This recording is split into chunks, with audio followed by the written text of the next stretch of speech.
His Excellency President Ferdinand Marcos Jr., Justice Bishop Raul Victorino, the Chairman of the Philippine National Breakfast Conference. Let me greet the various leaders of the Christian community in attendance. The bishops from the Catholic Bishops Conference, the Obispo Maximo of the Philippine Independent Church, the bishops of the Philippine Council of Evangelical Churches, Reverend Peter Tanchi of the Christ Commission Fellowship. We have more than 20 bishops gathered around. Let me also greet the Honorable Lucas Bersamin, Executive Secretary, and the distinguished officials of our government coming from the executive, legislative, and the judicial branches of government, including our local government officials, past and present. Greetings to all our brothers and sisters in Christ.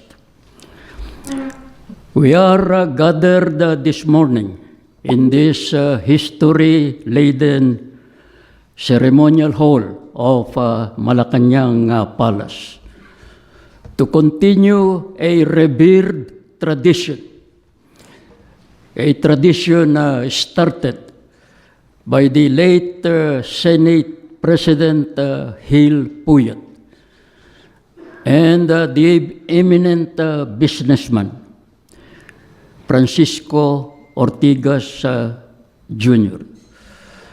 The tradition of holding a prayer breakfast for our top national leaders, headed by no less than our presidents, this time around by President Ferdinand Marcos Jr.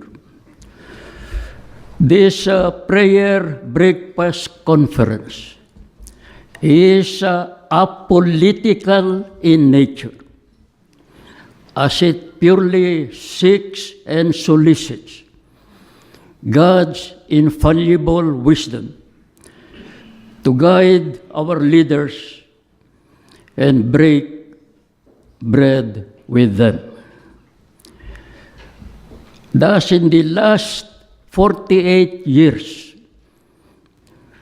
our Christian leaders have broken bread with our past presidents, notably the father of our sitting president, President Ferdinand Edralin Marcos Sr.,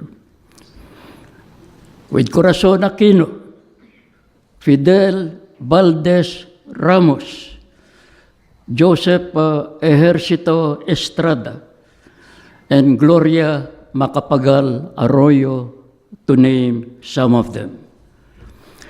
Similarly, our past presidents of the Senate, past speakers of the House of Representatives, Chief Justices of our Supreme Court have graciously participated in these prayer breakfast conferences. Indeed, Christian leaders idolized by the whole world, such as Mother Teresa, Dr. Billy Graham, Dr. Pat Robertson, Dr. Rex Humbard, Dr. John Edmond Haggai, and our very own Cardinal Sin and Cardinal Ricardo Vidal have joined and blessed this prayer breakfast conferences. Mr. President, this National Prayer Breakfast was started in 1953 by President Dwight Eisenhower of the United States. That is as it ought to be.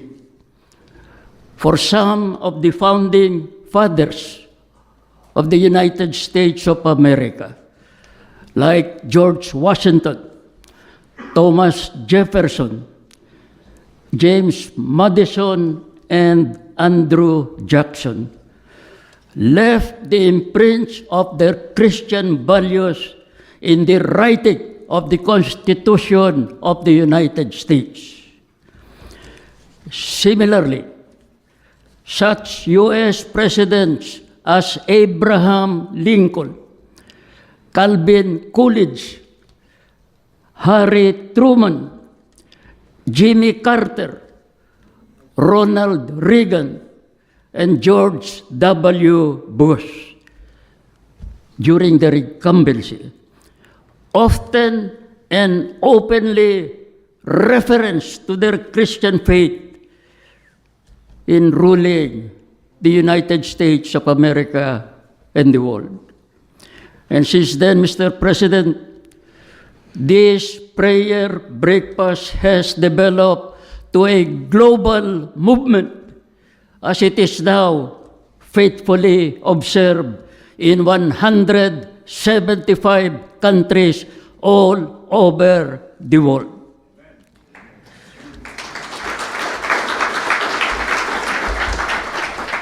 And just a few days ago, President Donald Trump, after his astonishing re-election as President of the United States, held a press conference where he, among others, said the following: First, religion and Christianity are the biggest things missing from this country.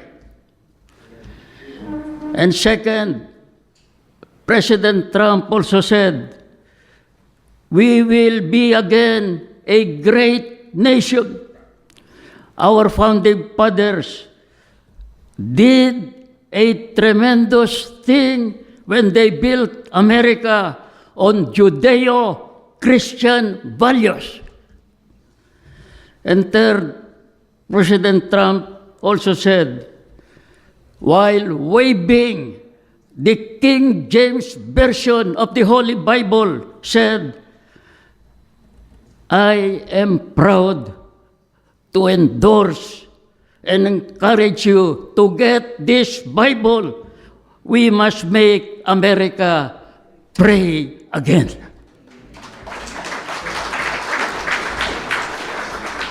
This morning, we are heeding the call of President Trump to read the Bible and pray again. Pray for our national leaders led by President Ferdinand Marcos Jr., for him to govern our nation with God leading him, with God endowing him with perspective and perseverance. And let us all be reminded by the letter of the Apostle Paul to the Philippians, chapter 4, verses 6 to 7.